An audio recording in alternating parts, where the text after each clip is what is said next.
and it's titled Those People. I hope that you are going to enjoy it. All right, let's begin.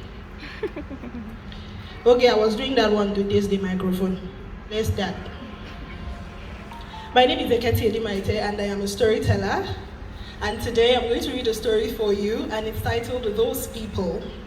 I hope that you enjoy it. I love you too. You see this country, eh? Doing the right thing in this country is not easy. I'm telling you that it's not easy because if you want to do the right thing, there are those people. Those people who don't want you to do the right thing. Those people who give you a tough time for doing the right thing. And those people who will make you suffer for doing the right thing. Like the taxi driver that I flagged down the other day. I shouted, "Area 1!" And this man slowed to a stop right beside a no parking sign. I said, "Oga, there is a no parking sign right there. Please just go forward small. I'll come there and enter." "Here," said one of the passengers in the cab. "So it's because of no parking sign you don't want to enter motor?" Another lady in the car said, "Leave this one. Look at her, suffer head. Driver, I beg be going if she don't want to enter the car." I stood there and I watched as they zoomed off, leaving me to bake under the blazing heat of the sun. All because I wanted to do the right thing. You see those people? Those people will make you wonder if you are mad. People like the man who sat in the taxi beside me. In one hand, he held a banana and in the other, some groundnuts. He would take a bite of the banana, cup his hand, throw in a few groundnuts. When he was finished, he drank a sachet of pure water to wash everything down. Then he wound down the window of the car, flung the banana peel and the sachet outside. Why will you do that?" asked the man who was seated on his other side. "Do you know how dangerous a banana peel is to cars? You could have caused an accident." The man hissed, one hiss as long as the Third Mainland Bridge, and said, "It's their fault. They are sitting there in Asarok and the Senate eating our money." The other man looked at him in shock.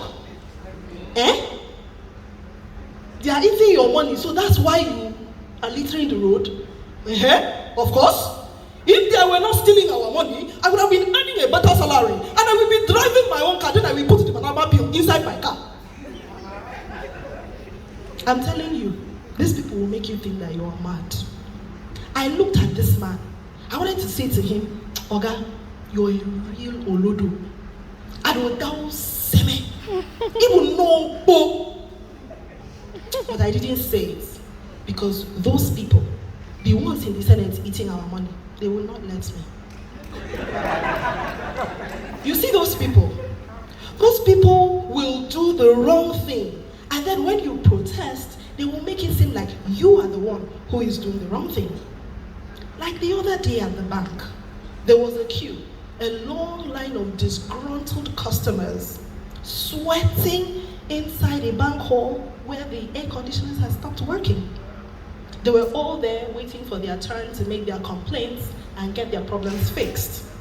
Occasionally, one of them would get really angry, lose their temper, and yell at one of the bank staffs. They would say something like, "Don't tell me nonsense!" I said, "Don't tell me nonsense, it's my money." "You know what? I want to speak to your manager. Call me the manager."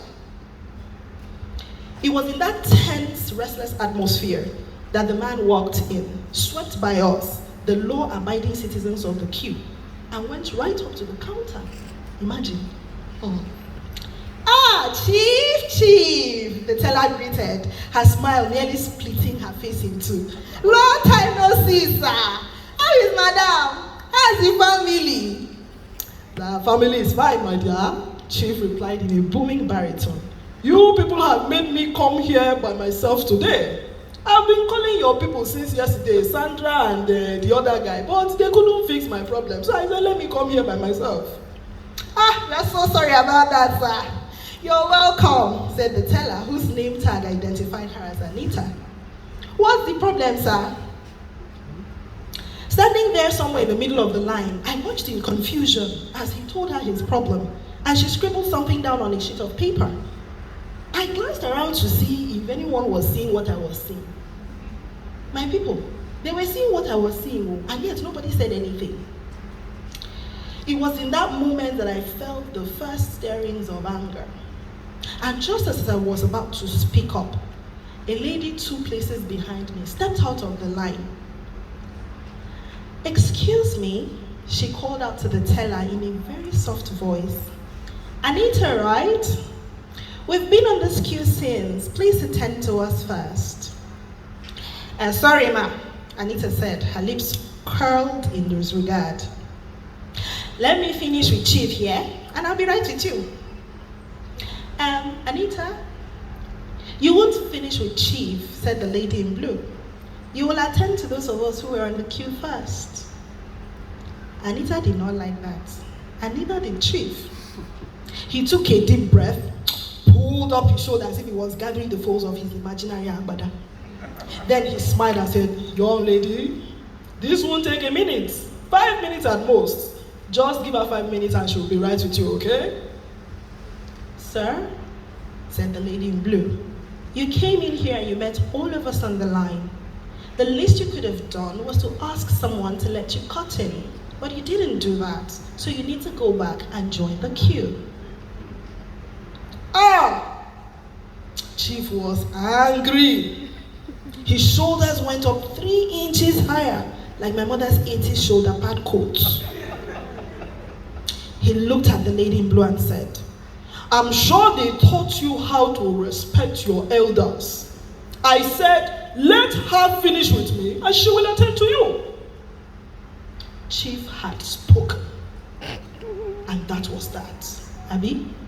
Because Anita returned her attention to the sheet of paper in her hand and asked Chief another question. "Oh, you see that lady in blue? Hey! That girl, all stubborn, gone."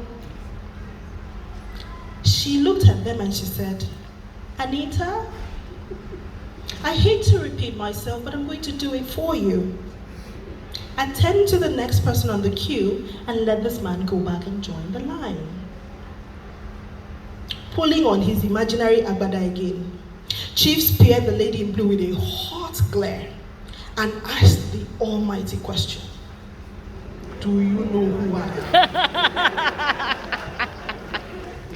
But it's like the lady didn't know or she didn't care, because she stepped out of the line, walked forward to the counter, looked at Anita eyeball to eyeball, and said, "If you don't put down that paper and attend to us right now, I'll make sure today is your last day on the job." Hey! Yes, Kelebetier, baby. We, the law-abiding citizens of the queue, gave a collective gasp. It was about to go down. A vein began to throb on Chief's forehead. If looks could kill, that lady would have been 7 feet below. Different expressions flitted across Anita's face. Confusion, fear. Who is she? Does she really have the power to make me lose my job? There was also annoyance. Like, this girl will not allow me to do this thing for Chief and collect small dash money. The lady walked back to her position in the line. As she turned around, she gave Anita a very pointed look. That seemed to help her make up her mind quickly, because she apologized to Chief and called the next person on the queue to come forward. We, the citizens of the queue, whooped with joy. A few people thanked the lady for her honorable service. I finished before her and I went outside to wait. As she came out of the bank, I said, "Hello. Thank you for what you did in there. I don't know who you are, but I just wanted to tell you that I admire your courage." She laughed, soft, gentle laughter that was as pretty as she was.